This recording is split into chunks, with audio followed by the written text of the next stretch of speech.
ሰላም ሰላም የእውነት ህይወት ቤተሰቦች እንደምን አላችሁ? እንኳን ወደ ቻናላችን በሰላም መጣችሁ። ላለው የዚህ ፕሮግራም አዘጋጅና አቅራቢ ጌትሽ አዲስ ሰው ነኝ።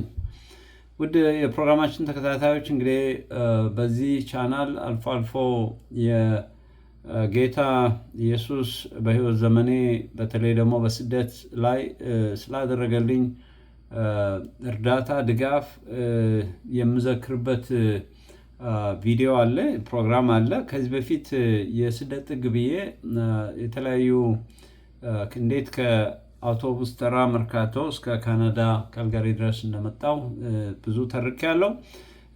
በመሃል ግን እንደዚህ በተለይ ደግሞ በእውነት ህይወትን ሊያሳጣ የሚችል አይነት ጉዞ እንደ ቀልድ ጌታ እንዴት እንዳሳለፈኝ የምናገርበት ነው ብዬ ነው ይህንን ፕሮግራም ማቀርብላችሁ። እና ይሄ እንግዲህ የምታዩት ካናዳ በተለይ ደግሞ በቅዝቃዜው ወቅት ወይ ደግሞ የክረምቱ ወቅት ጊዜ ነው እና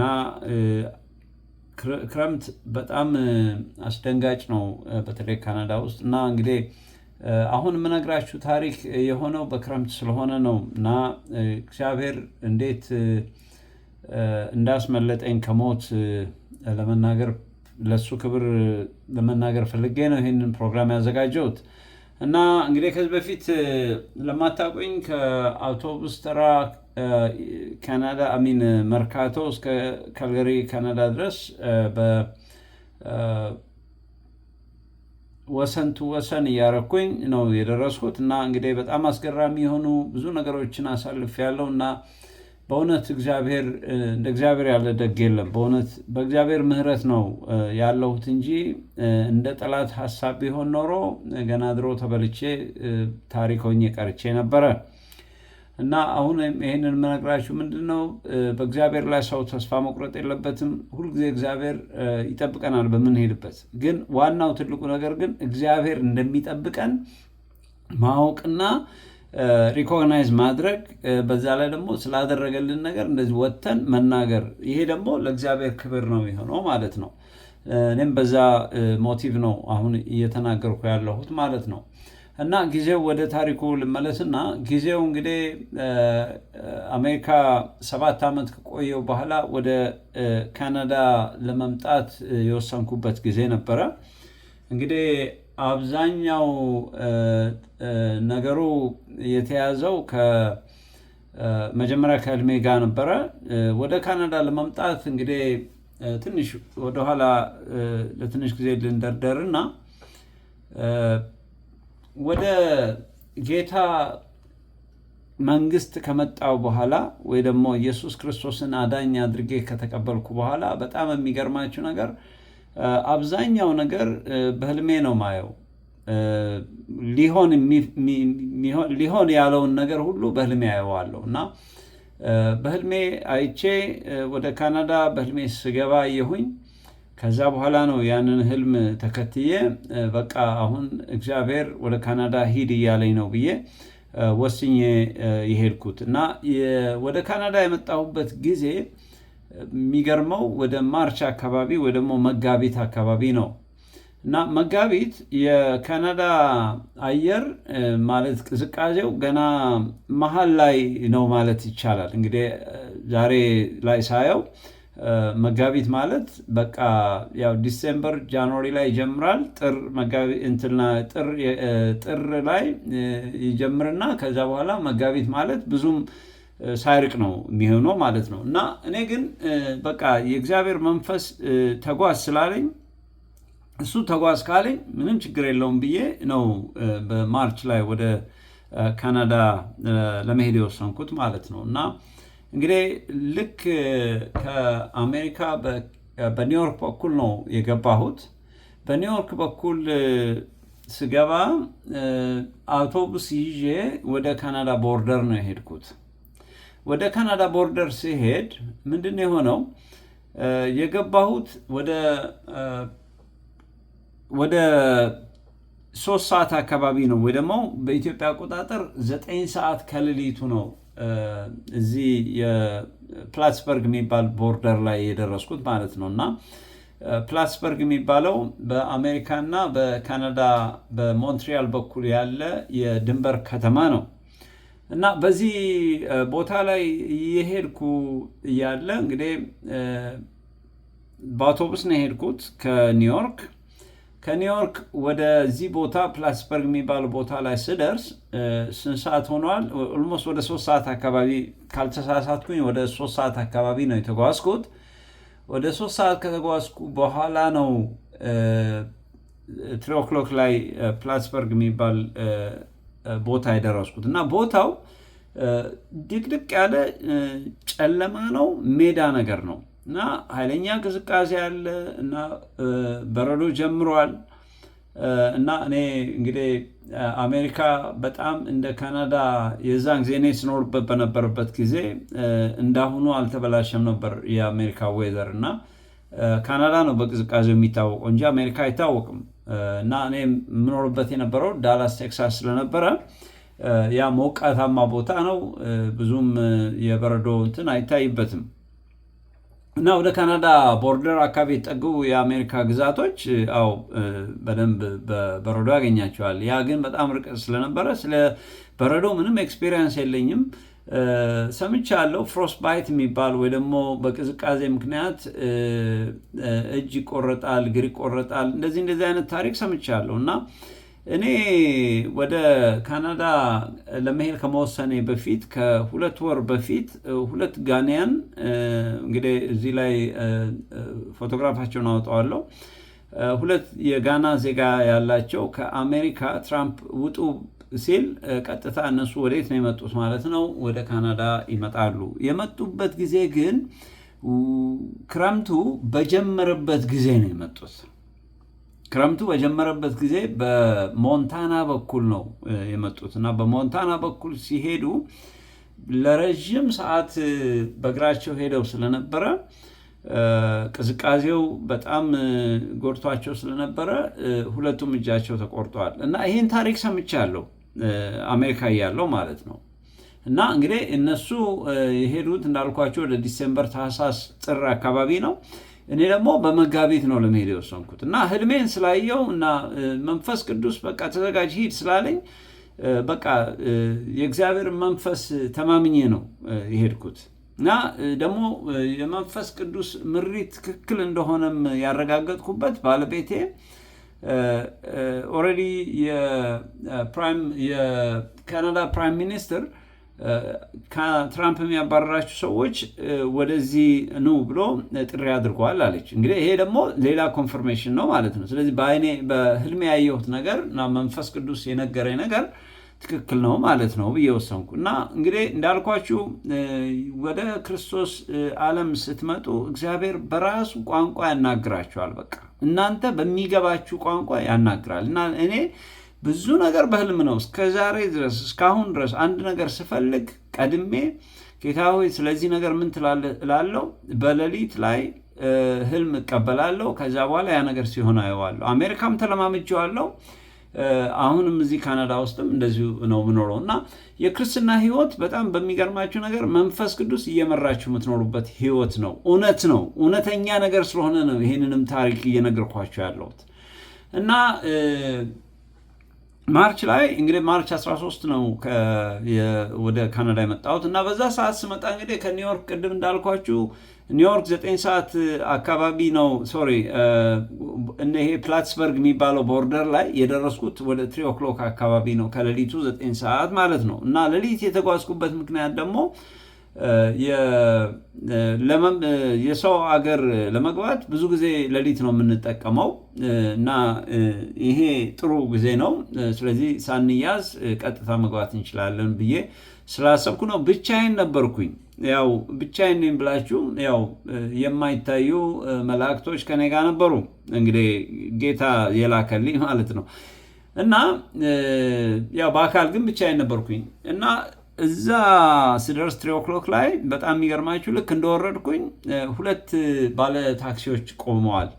እና እነዚህ ባለ ታክሲዎች ምንድን ነበር የሚጠብቁት? ለካ እኔ ሄድኩ የምመጣበትን ባስ ነበር የሚጠብቁት። ምክንያቱም በዛ ባስ ሰዎች ወደ ካናዳ የሚሄዱ ሰዎች አሉ ማለት ነው። ወደ ካናዳ ልክ እንደኔ አይነት ኢሚግራንት ወይ ደግሞ ከአሜሪካ ወደ ካናዳ የሚገቡትን እዛ እነሱን ይሸኟቸዋል፣ ወደ ካናዳ ቦርደር ያሻግሯቸዋል እና ያን ቢዝነስ ለምደዋል። እኔ ደግሞ ይሄንን አላውቅም እና ልክ 3 ላይ እንደወረድኩኝ 9 ሰዓት ከሌሊቱ ልክ ባሱ ፕላስበርግ አንድ እንትን አለ ተሳፋሪ ያለው ውረድ አለኝ እና ወረድኩኝ። እንግዲህ እኔ ያሰብኩት ምንድን ነው ቦታው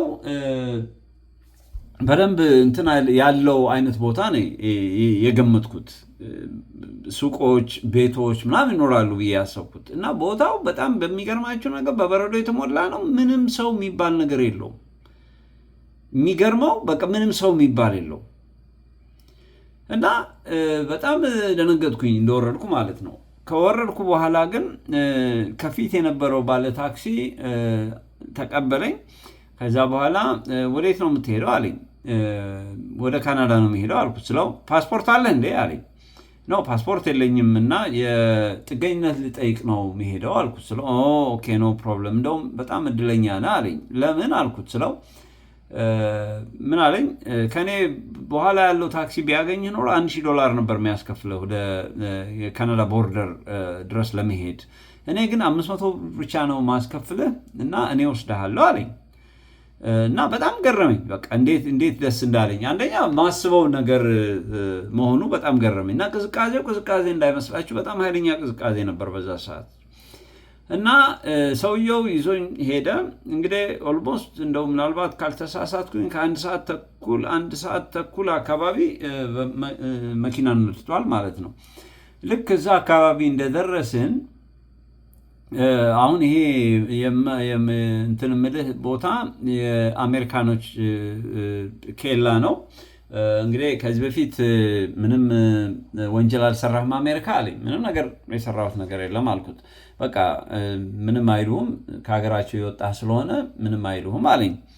ልክ ወደ ተወሰነ ወደ 10 ሰዓት ተኩል አካባቢ ስንደርስ ማንም ያስቆመን የለም እና ሰውየው አንተ በጣም እድለኛ ሰው ነህ፣ አሜሪካኖቹ ተኝተዋል አለኝ። እውነተኛ ታሪክ ነው የምነግራችሁ። ተኝተዋል አለኝ። እኔ በቃ ጌታ ካለ መንፈስ ቅዱስ ከመራኝ ምንም ነገር እንደማልሆን በቃ ውስጤ በጣም ኮንፊደንስ አለኝ እና እኔ አውቀዋለሁ አልኩት እና እኔ አውቀዋለሁ ምክንያቱም የእግዚአብሔር መንፈስ ነው እየመራኝ ያለው አልኩት። ስለው ምን ማለትህ ነው አለኝ። ሆሊ ስፒሪት የሚባል አለ። ኢየሱስ ክርስቶስን ስትቀበል ሆሊ ስፒሪት የሚባል መንፈስ ወደ ውስጥ ይመጣልና እሱ ነው ጋይድ የሚያደርግ። እናቴ አያቴ ስትናገር ሰማት ነበረ። የቸርች ነገር ነው አይደለ ምናምን ነገር አለኝ። አዎ አልኩት። ከዛ ይኸውልህ ኢየሱስ ክርስቶስን ስትቀበል የሚሰጥህ እንትን አለ እና እሱ ነው ሁሉን ነገር የሚያዘጋጀው እና አንተ ለእኔ እንደ ኤንጅል ነህ አልኩት። ስለው I don't know about that አለኝ። አላቅም እንደሱ ግን ካልክ ኦኬ አለ እና አንተ ልክ ለእኔ እንደ መልአክ ነው እግዚአብሔር እየተጠቀመ ያለው እና እንግዲህ ይሄ ነገር መሆኑ ደግሞ በጣም ይገርማል አልኩት።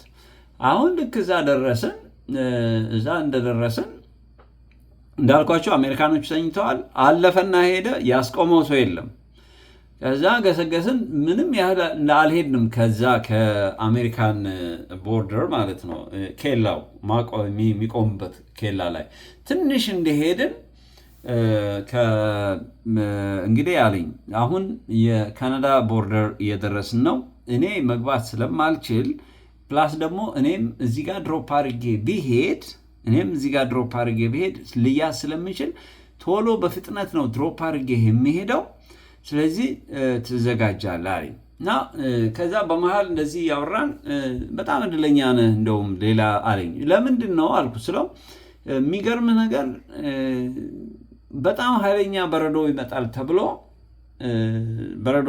ተብሎ የመጨረሻውን ባስ ነበር የምንጠብቀው እና ይሄ ባስ ምናልባት እኛ እዚህ ባታገኘን ኖሮ በጣም አደገኛ ነበር የሚሆንብህ አንተ አለኝ እና የሚቀልል ነው የመሰለኝ።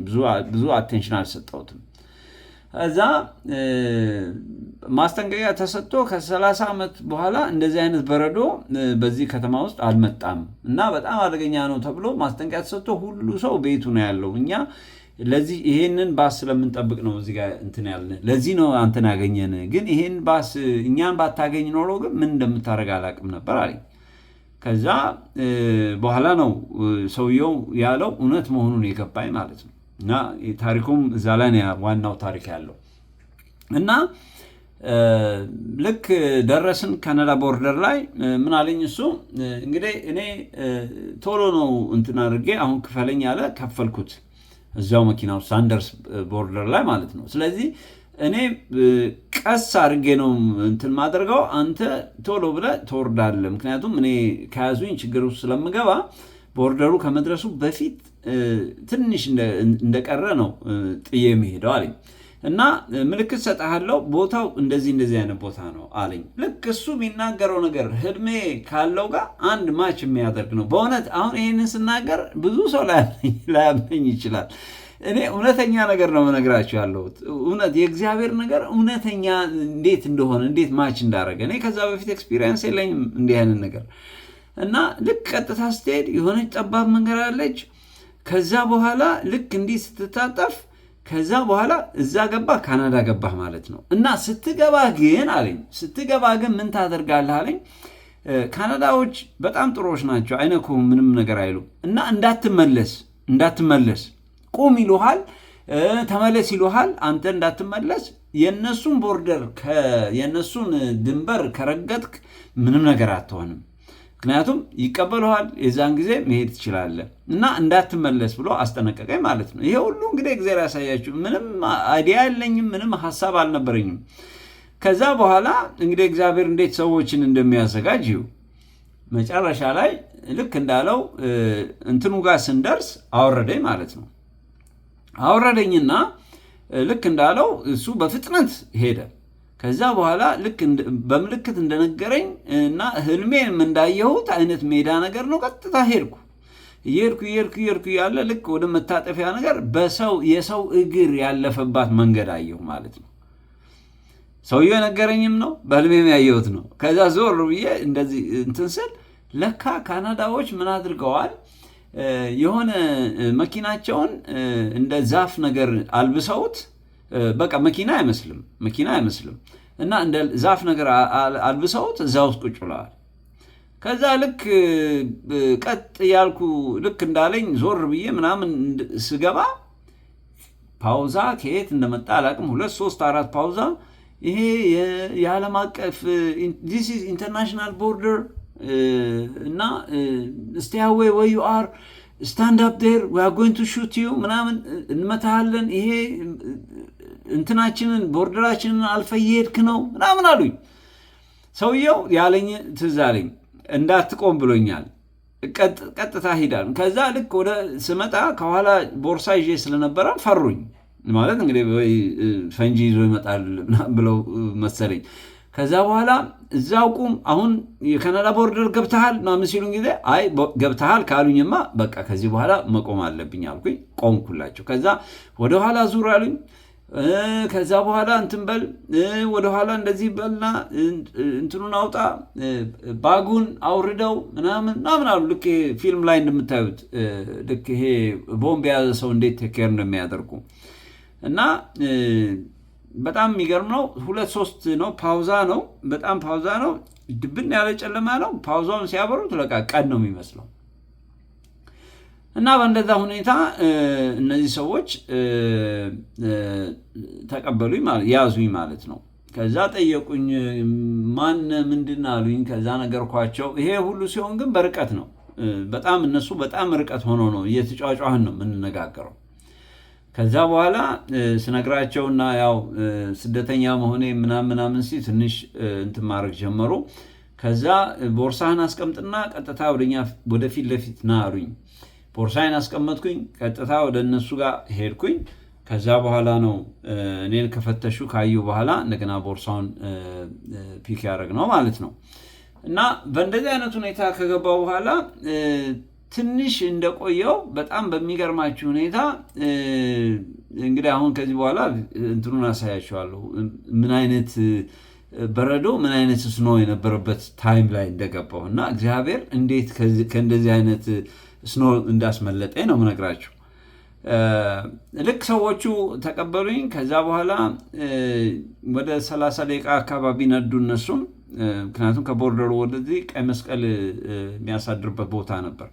ልክ ወደዛ ይሄድን እያለ በቃ ኃይለኛ የሆነ ንፋስ ኃይለኛ የሆነ እንትን መጣ። ልክ አሁን እንደማሳያችሁ አይነት አየር በቃ ድብልቅልቁ ወጣ። ድብልቅልቁ እነሱም እየታገሉ እነሱም ያውቁታል እንትኑን። ከዛ በኋላ አንተ በጣም እድለኛ ሰው ነህ፣ እንዴት በዚህ ሰዓት ትመጣለህ አሉኝ። እኔ ምንም ማውቀው ነገር የለም። ያው ፕሬዚደንት ትራምፕ ነው ውጡ ስላለ ብቻ በዛ ነው ወጥቼ መጣሁት ምናምን አልኳቸው ማለት ነው። በኋላ በእንደዚህ አይነት ሁኔታ እንግዲህ በዛ አይነት እንትን አሁን ዛሬ ላይ ሳስበው እግዚአብሔር እንዴት አይነት ምህረት ነው ያደረገልኝ ነው ብዬ ማስበው ጊዜ እና ዊንተር ማለት በጣም አደገኛ ነገር ነው። በጣም አደገኛ ነው። ብዙ ቪዲዮዎችን ሰርቼበታለሁ። በተለይ ከአሜሪካ ወደ ካናዳ የምትመጡ ሰዎች በተቻላችሁ መጠን ክረምትን እንትን እንዳትሉ። ክረምት ሰመር መሆኑን ካናዳ ካወቃችሁ በኋላ ነው መምጣት ያለባችሁ እንጂ በፍጹም ዊንተር ላይ ወይ ደግሞ የክረምቱን ወራት በፍጹም መጠበቅ የለባችሁ ብዬ ነው እዛ ላይ እንትን ያደረኩት ማለት ነው።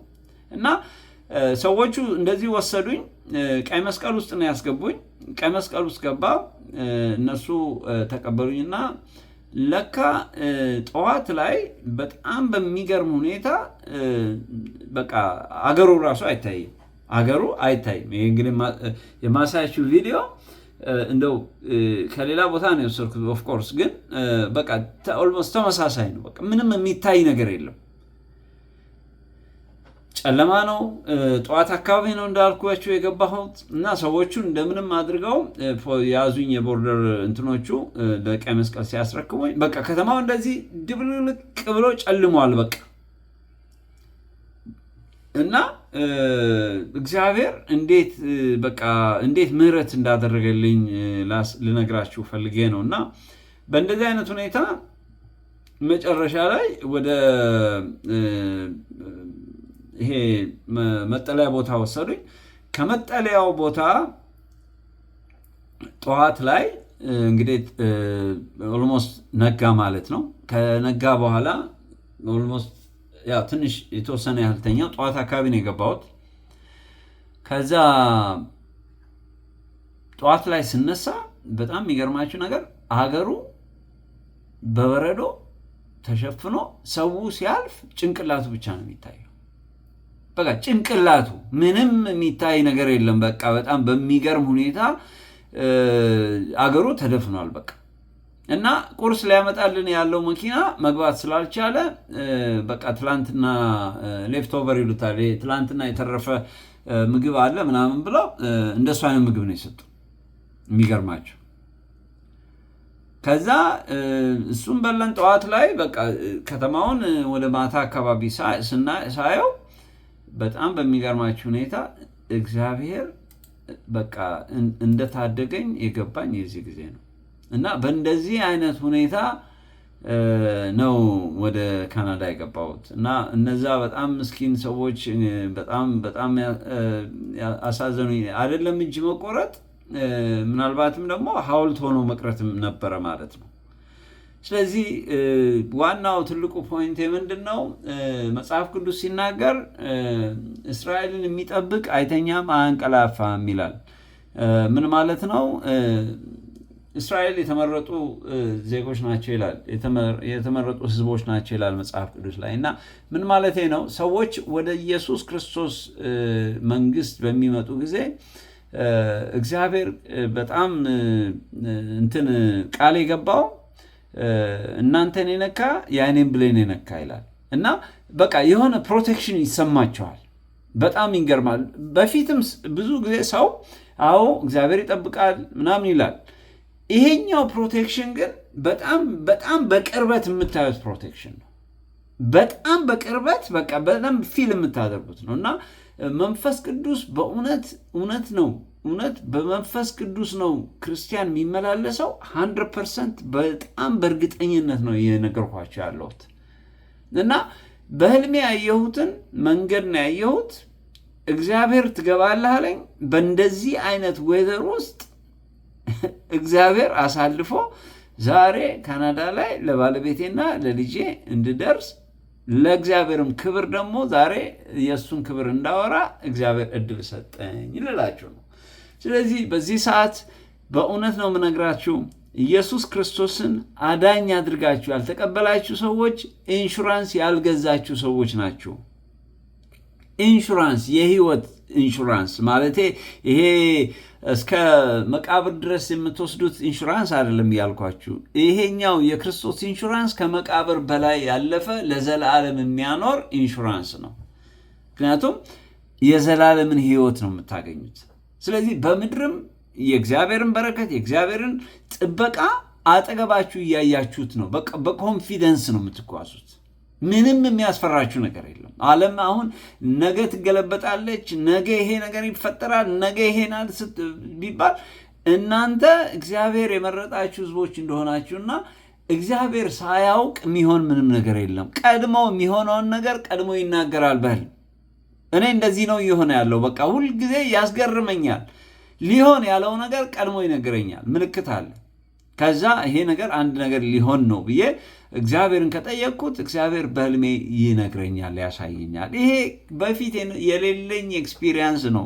አሁን በእውነት በስደት ጊዜ ከደቡብ አፍሪካ ስወጣ እግዚአብሔር ይሄንን እድል የሰጠኝ። ስለዚህ ይሄንን እድል ተጠቀሙበት ልላችሁ ነው።